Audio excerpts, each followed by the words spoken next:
बाद आपके सामने एक बहुत बड़ा यक्ष प्रश्न होगा कि आपको 12th के बाद क्या करना है। सब लोगों के मन में विभिन्न प्रकार के विचार आते हैं। विचार में रहता है मैं बीएससी करूं, मैं बीए करूं, बीकॉम करूं, या कौन सा सब्जेक्ट लूं ताकि मेरे फ्यूचर में मेरे को बहुत काम आए। इन सभी बातों को ध्यान में रखते हुए मध्य प्रदेश शासन और उच्च शिक्षा विभाग ने एक बहुत अच्छा प्रोग्राम चालू किया है। जब हम पढ़ते थे ऐसा कोई प्रोग्राम हमारे लिए कभी नहीं हुआ। हमको 12वीं पास होने के बाद कॉलेज में जाने के बाद ये मालूम पड़ता था कि जीवन यहीं से प्रारंभ होता है। आज तक आप लोगों को हर काम करने के लिए आपके टीचर गाइडेंस देते हैं। छात्रवृत्ति फॉर्म भरना, एडमिशन लेना, नोट्स बनाना, कापी लाना, चेक करवाना, ये सब काम 12वीं के बाद सब समाप्त हो जाते हैं। और कॉलेज में आपको सेल्फ होना पड़ता है। सेल्फ होने के साथ साथ बहुत सारी एक्टिविटी में आप ही को पार्टिसिपेट करके और आगे बढ़ना रहता है। इसके लिए हमारे मार्गदर्शक के लिए यहाँ पर पीजी कॉलेज से आदरणीय पंकज जी रसानिया सर और गर्ल्स कॉलेज से जो सर आए हैं वो आपको मार्गदर्शन देंगे किस प्रकार से कॉलेज में एडमिशन होगा, आपको कौन सा सब्जेक्ट लेना सबसे बेस्ट होगा। ये सभी जानकारी के लिए मैं आज और एक इंदौर से भी अपने बीच में पधारे हैं जोशी जी। तो मैं सबका विद्यालय परिवार की ओर से आभार, हार्दिक स्वागत, अभिनंदन करता हूँ। और वो हमें पूर्ण आशा है, विश्वास है कि वो आप लोगों को जो जानकारी देंगे आपके फ्यूचर के लिए बहुत अच्छी होगी। इसी के साथ में ज़्यादा समय नहीं लेते हुए कन्या महाविद्यालय की आदरणीय मैडम जी को बुलाना चाहता हूँ, वो आए और अपना छात्रों को मार्गदर्शन दें। आदरणीय मैडम। Thank you sir. यहाँ उपस्थित जितने भी विद्यार्थी हैं सभी 12वीं के स्टूडेंट्स हैं। पहले सभी हाथ खड़ा करके बताएं 12वीं के स्टूडेंट्स यहाँ कितने बैठे हैं। आप लोग सभी 12वीं के विद्यार्थी हैं और आप लोग सभी अलग अलग स्ट्रीम से हैं, साइंस, आर्ट्स और कॉमर्स। तो आप लोग जब 12th यहाँ से पास आउट कर लेते हैं तो अपनी जो पहली प्रायोरिटी होती है कि हमें कॉलेज में एडमिशन लेना है। तो कुछ लोगों को आइडिया होता है कि कॉलेज में एडमिशन लेना है तो क्या करना है, कैसे करना है। कुछ लोगों को आइडिया नहीं होता है तो वो बस ये देख लेते हैं कि मेरे दोस्त ने जो किया है वो मैं भी कर लूँ, है ना, उसी के पीछे पीछे हम भी चल लें। कभी कभी ऐसा भी होता है। आफ्टर एडमिशन शायद 1 साल पढ़ लिया, उसके बाद हमें समझ में आता है कि यार वास्तव में मुझे करना क्या था, तो मेरा 1 साल तो वेस्ट हो गया ना। तो हम लोग आपको वही यहाँ जानकारी देने के लिए आए हैं कि सबसे यहाँ पहले तो मैं आपको बता दूं कि जैसे कि अभी आप लोग स्कूल में भी हैं तो डिजिटलाइजेशन इतना हो चुका है कि आपको भी बहुत कुछ चीज़ें ऑनलाइन ही देखनी पड़ती हैं। पढ़ने से स्टडीज़ के मामले में हो या आपको कहीं दूसरी आपकी कोई चीज़ दूसरी जगह कन्वे भी करनी हो तो आपको वहाँ पर क्या करना पड़ता है, डिजिटल मीडिया यूज़ करना पड़ता है। तो इससे आपको थोड़ा सा मैं अवगत कराना चाहूँगी। पहली चीज़ तो ये है कि ऑनलाइन प्रवेश प्रक्रिया जो है, एडमिशन का जो प्रोसेस है, आप जब 12वीं पास करके जब कॉलेज में एडमिशन लेंगे तो उसका जो प्रोसेस है वो ऑनलाइन है।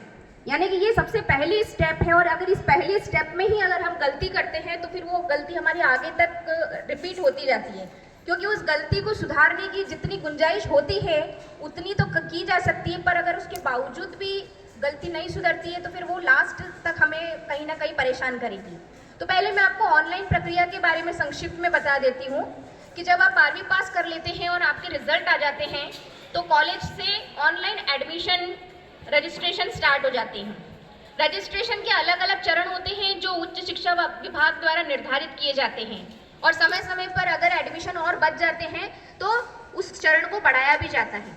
तो उसमें जो पहला चरण होता है वो लड़कियां, गर्ल्स अगर उसमें फर्स्ट चरण में अप्लाई करती हैं ऑनलाइन एडमिशन में तो गर्ल्स के लिए वो फ्री में रहता है, रजिस्ट्रेशन फ्री ऑफ कॉस्ट। और लड़कों के लिए आई थिंक 100 रुपये में पहला रजिस्ट्रेशन स्टार्ट होता है। ठीक है, ऐसे करके जब सेकेंड राउंड आता है, जैसे हो सकता है बहुत सारे बच्चे फर्स्ट राउंड में ध्यान नहीं गया, नहीं रजिस्ट्रेशन कर पाए, तो फिर सेकेंड राउंड, इस राउंड में आपने रजिस्ट्रेशन किया।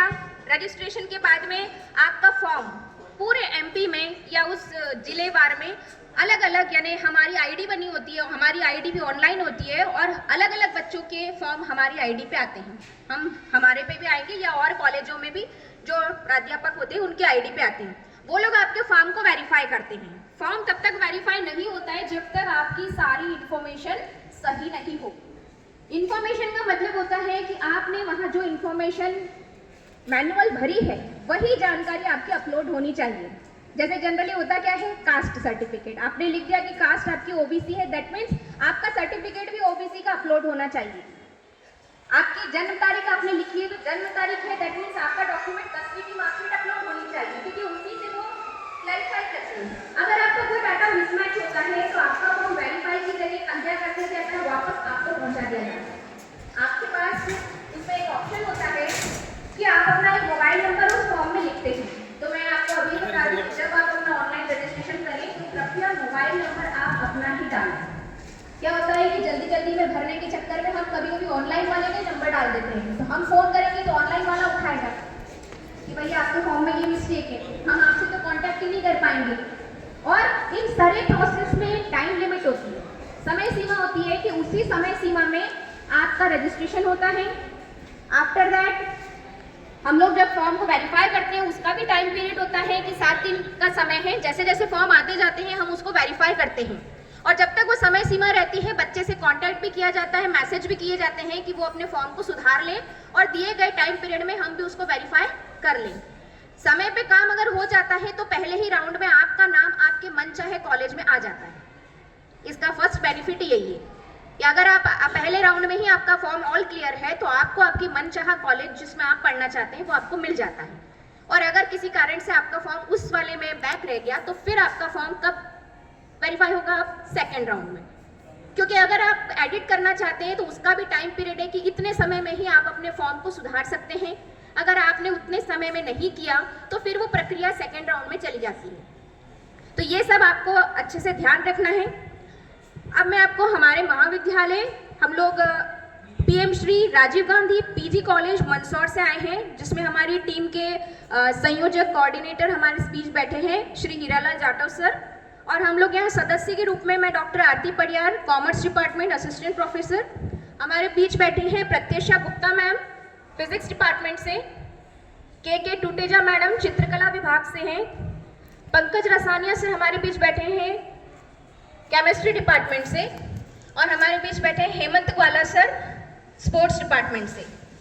तो यहाँ पर आप लोग साइंस, आर्ट्स, कॉमर्स 3 फैकल्टी हैं, और आप 12th पास करने के बाद कॉलेज अगर आते हैं तो सबसे पहले आप यही सोचते हैं कि हम कौन से कॉलेज में जाएं, और अगर जाएं तो क्यों जाएं, कुछ अच्छा ही होगी तो ही जाएंगे ना। तो मैं आपको बता देती हूँ कि कॉलेज में बहुत कुछ अच्छा होता है, लेकिन क्या है कि उसकी जानकारी हमें होती नहीं है। तो सबसे पहले तो मैंने आपको आपके प्रवेश की जानकारी दे दी कि ये आपका पूरा ऑनलाइन प्रोसेस है। जब आप इसमें आ जाते हैं तो आपके पास क्या क्या वैरायटी है हमारे यहाँ कॉलेज में। बीए में हमारे पास में यहाँ पे सारे सब्जेक्ट्स अवेलेबल हैं, जैसे political science, history, sociology, economics, philosophy, geography, home science, Sanskrit, Hindi, English, psychology, ये इतने हमारे यहाँ पर कोर्सेज अवेलेबल हैं बीए में। सेल्फ फाइनेंस से बीए वालों के लिए हमारे पास कंप्यूटर एप्लीकेशन भी है, और चित्रकला और उर्दू भी अलग से हमारे यहाँ चलाए जाते हैं। अगर आप ये भी पढ़ना चाहते हैं तो बीए के स्टूडेंट्स ये सब्जेक्ट्स ले सकते हैं। बीकॉम में हमारे पास में बैंकिंग, वित्तीय सेवाएं एवं सीमा, बैंकिंग रिलेटेड अभी पिछले साल ही हमारे पास में कॉमर्स में एक नया AEDP apprenticeship embedded development program आया है, जिसके अंतर्गत हमने BFSI का प्रोग्राम अभी इस साल से हमने चालू किया है। बच्चों को हमने पिछले साल भी हमने बच्चों को बताया था कि ये टोटल आपकी बैंकिंग की तैयारी के ऊपर ही होता है। ये बहुत नया कोर्स है, एडवांस कोर्स जिसे हम बोल सकते हैं, जिसमें पहले 2 साल तो बच्चा ऑन क्लास के अंदर पढ़ता है और तीसरे साल वो फील्ड वर्क में काम करता है और 8,000 रुपये महीना भी कमाता है। ये BFSI का कोर्स है जो हमने इस साल से लॉन्च हमारे कॉलेज में स्टार्ट किया है। और इसके अलावा self financing computer application course हमारे बीकॉम में भी अवेलेबल है। अगर कोई बच्चा बीकॉम में आकर कंप्यूटर सब्जेक्ट भी लेना चाहता है तो वो ले सकता है। BSc यानी साइंस फैकल्टी के बच्चे जो हैं वो BSc अगर करते हैं तो हमारे पास में कंप्यूटर साइंस है, मैथ्स में प्लेन है, बायो प्लेन है, भू विज्ञान, जियोलॉजी है हमारे पास। सेल्फ फाइनेंस से हमारे पास में साइंस में माइक्रोबायोलॉजी, सीड टेक्नोलॉजी और फार्मास्यूटिकल केमिस्ट्री, ये 3 चीज़ें सेल्फ फाइनेंस से भी हमारे यहाँ पर शुरू की जा चुकी हैं। तो इंटरेस्टेड बच्चे इन सब्जेक्ट्स में भी करना चाहें तो कर सकते हैं, क्योंकि ये विषय वो हैं जो हम सोचते हैं कि हमारे नज़दीक के कॉलेज में अवेलेबल मोस्टली नहीं होते हैं, लेकिन हमारे यहाँ ये सारे विषय स्टार्ट किए जा चुके हैं। जिसकी वजह से आप अगर ऐसे सब्जेक्ट्स में भी इंटरेस्टेड हैं तो आप हमारे महाविद्यालय में प्रवेश ले सकते हैं। बीबीए सेल्फ फाइनेंस से अगर आप बीबीए भी करना चाहते हैं, बीबीए तो ओपन फॉर ऑल है, बीए बीकॉम बीएससी कोई भी फैकल्टी से बीबीए स्ववित्त का पाठ्यक्रम है, इसे कर सकती है। एक और पाठ्यक्रम है स्ववित्त से BPES, ये है bachelor of education sports department में आप अगर इंटरेस्टेड हैं, स्पोर्ट्स खेलते हैं, स्पोर्ट्स में आपका इंटरेस्ट है और उसी में आप अपना करियर बनाना चाहते हैं, तो उसके लिए भी हमारे यहाँ पे एक नया पाठ्यक्रम स्ववित्त से पहले ही स्टार्ट किया जा चुका है। उसके बैच भी हमारे यहाँ पे ऑलरेडी 3rd बैच चल रहा होगा, तो ये BPES भी आप इसमें एडमिशन ले सकते हैं। हमारे यहाँ पे सर्टिफिकेट कोर्सेज भी कराए जाते हैं AI और फिनटेक के माध्यम से। आप अलग से भी यहाँ पे कोई कोर्स करना चाहते हैं तो वो भी यहाँ पर आपको मिलते हैं और आपको उसके सर्टिफिकेट भी प्रदान किए जाते हैं जो फ्यूचर में आपके काम आते हैं। इसके बाद में आप लोग 12th के हैं, इसलिए मैं आपको ग्रेजुएशन के बारे में ही बताऊंगी। जब आप कॉलेज में आ जाएंगे तो आपको PG के बारे में ऑलरेडी नॉलेज हो जाएगा। PG में भी हमारे पास सारे मोस्ट ऑफ द सब्जेक्ट्स हमारे पास अवेलेबल रहते हैं। इसके बाद ये है कि अब ये तो हो गई पढ़ने की बारी। अब हम सोचते हैं कि पढ़ाई के अतिरिक्त क्या है वहाँ, तो पढ़ाई के अतिरिक्त भी हमारे यहाँ पे बहुत सारी चीज़ें हैं। सबसे पहले शासन के द्वारा कुछ हितग्राही योजनाएं हैं जो गवर्नमेंट के अंतर्गत चलाई जाती हैं, जिसमें सबसे पहले आता है गांव की बेटी योजना। जो छात्राएं गांव में रहकर ही गांव के स्कूल से 1st डिवीजन में पास होती हैं वो लड़की गांव की बेटी कहलाती है। गांव की बेटी यानी कि गांव में रहकर ही पढ़ना है और गांव में रहकर ही अपने स्कूल से 1st डिवीजन में अगर वो पास होती है तो उसको गांव की बेटी कहते हैं और वो उसका हितग्राही मतलब कि ये एक बेनिफिट होता है जो आपको दिया जाता है। अगर आप पहले साल इसमें रजिस्टर्ड हो जाती हैं तो अगले 3 साल तक आप उसमें फॉर्म रिन्यू करा के अपना लाभ प्राप्त कर सकती हैं। दूसरी होती है प्रतिभा किरण योजना। प्रतिभा किरण योजना होती है शहरी लड़कियों के लिए, जो लड़कियां शहर में ही रहती हैं और शहर के ही स्कूल से 12वीं पास करती हैं प्रथम श्रेणी में 1st डिवीजन में, तो वो कौन से फॉर्म के लिए एप्लीकेबल होती है? प्रतिभा किरण योजना। मुख्यमंत्री मेधावी योजना। मेधावी योजना ये होता है it is for boys and girls, सबके लिए होता है कि अगर आप अपने जैसे अब अगर MP बोर्ड में मेधावी के परसेंटेज होते हैं 70% और अगर CBSE का बच्चा इसका लाभ लेता है तो 85%। तो अगर MP बोर्ड से बच्चा 70% पास होकर निकलता है तो ऐसा बच्चा मेधावी योजना का लाभ लेता है, जिसको सिर्फ 10 रुपये से अपनी फीस कटानी रहती है, बाकी उसकी फीस उसको नहीं भरनी होती है। लेकिन ये वाली मेधावी योजना जो है सिर्फ जनरल के विद्यार्थी लें तो उन्हीं को ही ज़्यादा फायदा होता है, क्योंकि SC ST OBC के विद्यार्थियों को छात्रवृत्ति मिलती है और अगर वो मेधावी का लाभ लेते हैं तो फिर वो छात्रवृत्ति नहीं ले सकते हैं। इसीलिए हम हमारे विद्यार्थियों को सजेस्ट करते हैं कि वो मेधावी योजना का लाभ न लेकर अगर वो SC ST OBC में उनको पहले स्कॉलर मिल चुकी है तो वो उसी में अपना आवेदन करें, जिसे हम पोस्ट मैट्रिक छात्रवृत्ति कहते हैं। आवास योजना छात्रवृत्ति। आवास योजना यानी कि जो विद्यार्थी यहाँ पर प्रॉपर नहीं रहते हैं और महाविद्यालय में पढ़ रहे हैं तो वो यहाँ पर आवास योजना का लाभ ले सकते हैं। वो यहाँ पर रेंट से रहते हैं या आवास में रहते हैं तो उसकी भी छात्रवृत्ति अलग से मिलती है और आवास योजना SC ST विद्यार्थियों के लिए एप्लीकेबल है। सेंट्रल सेक्टर छात्रवृत्ति। सेंट्रल सेक्टर छात्रवृत्ति जो होती है वो सेंटर की होती है, यानी कि इसमें भी विद्यार्थी के हायर परसेंटेज अबाउ 80%। इसके अंदर में भी आप सिर्फ अपना फॉर्म भरते हैं, हम आपके फॉर्म आगे फॉरवर्ड कर देते हैं, जैसा कि इसके नाम से ही कि सेंट्रल सेक्टर की छात्रवृत्ति है। तो यहाँ पर एक बार अगर आपका सिलेक्शन हो जाता है, इसमें सेंट्रल सेक्टर में कम से कम 10,000 रुपये आपकी छात्रवृत्ति है। अगर आप एक बार इसमें सिलेक्ट हो जाते हैं, क्योंकि आप तो ओवरऑल जितने भी बच्चे जाहिर सी बात है जिनके होंगे सभी भरेंगे, तो वहाँ जिसका सिलेक्शन हो जाता है फिर वो उसके लिए एप्लीकेबल है और उसको पूरे UG के 3 साल तक वो स्कॉलरशिप मिलती है। इसके बाद में संबल योजना यानी कि मुख्यमंत्री जन कल्याण संबल योजना। तो ऐसे विद्यार्थी जिनके पापा माता या पिता में से किसी का भी संबल कार्ड है, संबल योजना कार्ड बना हुआ है, कर्मकार मंडल के द्वारा जो कार्ड बनाया जाता है, अगर ऐसे विद्यार्थियों का कार्ड है और ऐसे विद्यार्थी भी अगर इस कार्ड का लाभ लेना चाहते हैं, और ये लाभ भी मुख्यतः जनरल के विद्यार्थियों के लिए भी है, क्योंकि SC ST OBC को स्कॉलर मिलता है, तो जनरल के विद्यार्थी अगर संबल कार्ड है तो वो 10 रुपये में अपने संबल कार्ड का यूज करके एडमिशन ले सकते हैं और तीनों साल उनकी फीस माफ रहती है।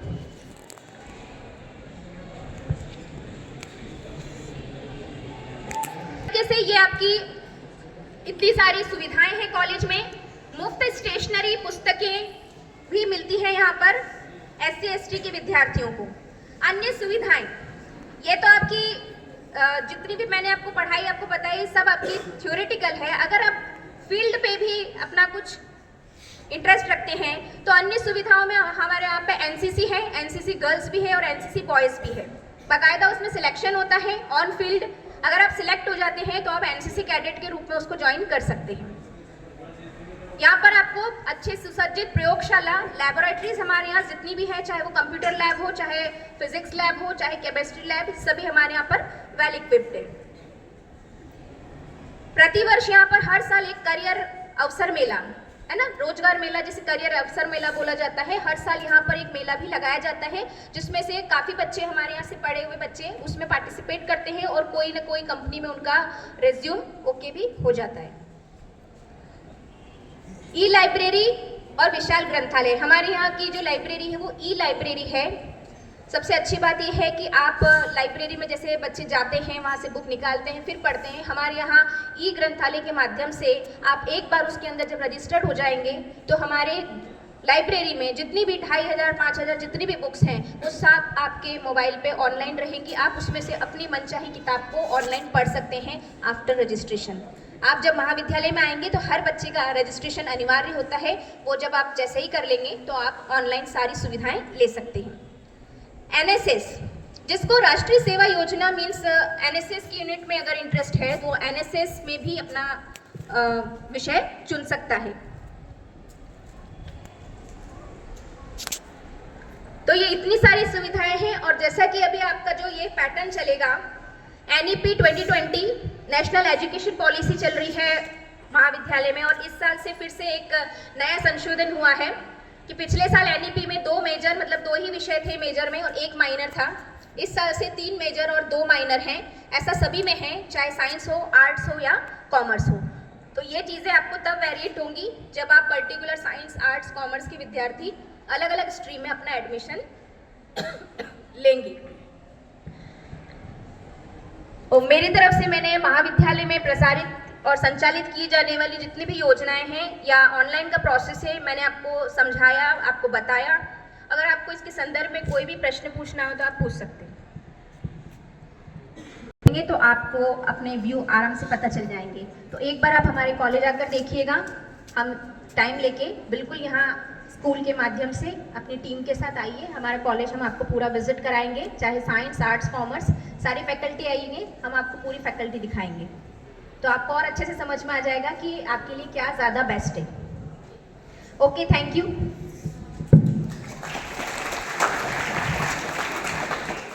धन्यवाद मैडम। मैं जहाँ तक सोचता हूँ कि आपके फ्यूचर के लिए जो बात मैडम ने बताई है, जैसे कॉलेज में कैसे एडमिशन लेना है, क्या क्या आपको वहाँ पर सुविधाएं मिलेगी, कौन सा फॉर्म भरने से कौन सी स्कॉलरशिप मिलेगी, कैसे आपको एडमिशन लेना है। सबसे कठिन टास्क होता है एडमिशन कैसे लेना, क्योंकि आपको यहाँ पर एडमिशन लेने के लिए एग्ज़ाम देना थी, वहाँ एडमिशन देने के लिए आपको ऑनलाइन रजिस्ट्रेशन करवाना है और ऑनलाइन रजिस्ट्रेशन करवाने के लिए आपको कियोस्क पर जाना पड़ता है। वहाँ पर अभी एक छात्र आया था थोड़े दिन पहले जो हमारे स्कूल का था, उसने एक बहुत अच्छी बात बताई कि सर मेरे को गलती से होम साइंस मिल गया। क्या मिल गया? अब मैं होम साइंस में पढ़ाई कर रहा हूँ और मेरे जैसे 4 छात्र और हैं जो होम साइंस में हैं। तो हमको नॉलेज होना चाहिए कौन सा सब्जेक्ट लेना है। अगर आपको ये बात मालूम नहीं है और आपने कोई सा भी सब्जेक्ट चयन कर लिया तो आपको पूरे अगले 3 सालों तक बहुत समस्याओं का सामना करना पड़ता है। तो इसलिए ये आपकी जानकारी के लिए है। और मैं तो चाह रहा था कि आप बहुत सारे प्रश्न पूछना थे आपको, पर आपने शायद ढंग से नहीं सुना है। आप हमारे महाविद्यालय में आएंगे तो हम आपको और अच्छे से जानकारी देंगे। तो जल्दी ही इसका प्लान हम विद्यालय स्तर से कर करके और आपको वहाँ ले जाने का प्रयास करेंगे। पुराने मित्र हैं और हम एक ही विधा में पहले काम करा करते थे। सर ने अपना फील्ड चेंज कर लिया, मैं स्कूल में ही रह गया और सर कॉलेज में चले गए, है ना। आदरणीय पंकज रसानिया सर जो कि रामपुरा से हैं, मैं उनसे एक रिक्वेस्ट करूंगा, वो भी हमारे छात्रों को कुछ जानकारी दें। आदरणीय सर। धन्यवाद सर।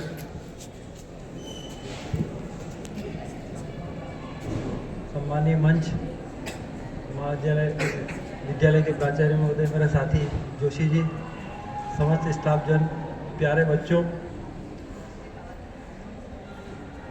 हम आ जाना, कहीं रुकना नहीं है आपको, और कोशिश करें कि बहुत अच्छा परसेंटेज बनाएं, 80+ बना के निकले सभी बच्चे। और 11th वाले जो बच्चे बैठे हैं वो भी प्रयास करें कि हम अगले 2 साल में हमारे जो सीनियर भाई बहन बैठे हैं इनसे अच्छे परसेंटेज बना करके एडमिशन लेंगे कॉलेज में। अभी मैं आपको बताना चाहता हूँ कि नई पॉलिसी जो लागू हुई है, अब इसमें ऐसे बहुत सारे बच्चे हैं, जैसे किसी ने साइंस मैथ्स लिया है, अब उसको यहाँ पे मैथ्स भी पढ़ना है, फिजिक्स भी पढ़ना है और केमिस्ट्री भी पढ़ना है। हम आपको अवसर देंगे कि अगर आपको केवल फिजिक्स पढ़ना है और मैथ्स पढ़ना है, केमिस्ट्री नहीं पढ़ना है, तो केमिस्ट्री की जगह एनवायरमेंटल पढ़ सकते हैं, समाजशास्त्र पढ़ सकते हैं, इतिहास पढ़ सकते हैं। नई पॉलिसी आपके लिए इतनी फ्लेक्सिबल है कि आप अपना विषय बदल सकते हैं। एक मुख्य विषय जो आपका रहेगा, जैसे कोई आर्ट्स का बच्चा बैठा है, अगर उसको राजनीति पसंद है तो मेजर उसने राजनीति रख लिया, माइनर उसको हिस्ट्री लेना है, हिस्ट्री ले लिया, और उसको भूगोल पसंद नहीं था या अर्थशास्त्र पसंद नहीं था, छोड़ दो, समाजशास्त्र ले लो। तो ये आपके पास अवसर मिलेंगे। ऐसे आप लोग, बहुत सारा बच्चों के जो दिमाग में रहता है मेरे को अधिकारी बनना है, मेरे को कंपटीशन की तैयारी करना है, सबके दिमाग में है, तो सब प्रयास कर, आपको सबको अवसर मिलेंगे वहाँ पे। आपको केवल जागरूक होना पड़ेगा कि मुझे क्या लेना है, मुझे आगे क्या तैयारी करना है, तो मुझे कौन सा विषय लेना चाहिए। दूसरी बात, सभी बेटियां जितनी भी बैठी है, ये सब अगर फर्स्ट डिवीजन बनाती है तो सब प्रतिभा किरण की पात्र है। 500 रुपये हर माह, यानी कि 10 महीने के लिए 5000 रुपये आपको मिलेंगे। दूसरा अवसर कौन सा, आपको फर्स्ट ईयर में आने, फर्स्ट ईयर में एडमिशन लेने के बाद अगर सेंट्रल सेक्टर का फॉर्म भर देते हैं आप अच्छे से, ठीक है, तो 10,000 रुपये आपको मिलेंगे। पीजी, अगर बीए बीकॉम बीएससी करने के बाद पीजी में पहुंचते हैं तो प्रीवियस में 20,000 रुपये मिलना शुरू हो जाएंगे। और आप अगर ऐसे तैयारी करते करते नेट की तैयारी भी करते हैं, JRF क्लियर करते हैं, 50,000 रुपये सरकार देती है यार, फ्री में पढ़ाई होती है अब तो। बस अपने में क्षमता होना चाहिए कि हम सही दिशा में आगे बढ़ें, टीचर का मार्गदर्शन लेते रहें और आगे बढ़ते रहें, तो सारे रास्ते खुलेंगे। लेकिन अगर हम ही गुमराह हैं, है ना, और ऐसे कभी भी आपने, हो सकता है कि जैसे राहुल ने एक विषय लिया मैथमेटिक्स, तो सुनील ने भी उसको देख के ले लिया कि मेरा दोस्त बिछड़ जाएगा, इसलिए मैं भी उसके अनुसार सब्जेक्ट ले लूँ। आगे आपके पास 12th में अवसर है बदलने का, इसलिए अपनी क्षमताओं का पूरा परिचय देकर के अच्छे परसेंटेज बनाएं, इस विद्यालय का नाम भी गौरवान्वित करें और हमें अवसर दें कि हम आपको और अच्छी तरह से तराश सकें। धन्यवाद। धन्यवाद सर। जैसा कि सर ने बताया, 2 मेजर और 1 माइनर। अभी यहाँ पर बहुत सारे छात्र बैठे होंगे जिनको केमिस्ट्री बहुत अच्छा लगता है और फिजिक्स कठिन लगता है ना, मना कर रहे हैं, वो झूठ बोल रहे हैं मेरे सामने, है ना। पॉलिटिकल बहुत अच्छा लगता है पर इकोनॉमिक्स कठिन लगता है। आदरणीय प्राचार्य सर भी आ गए हैं। थ्योरी समझ में आएगी तब अपना जो आपकी मर्जी में आएगा वो सब्जेक्ट आप छोड़ सकेंगे और उसको बहुत आसानी से आप पढ़ सकेंगे। इसी के साथ हमारे बीच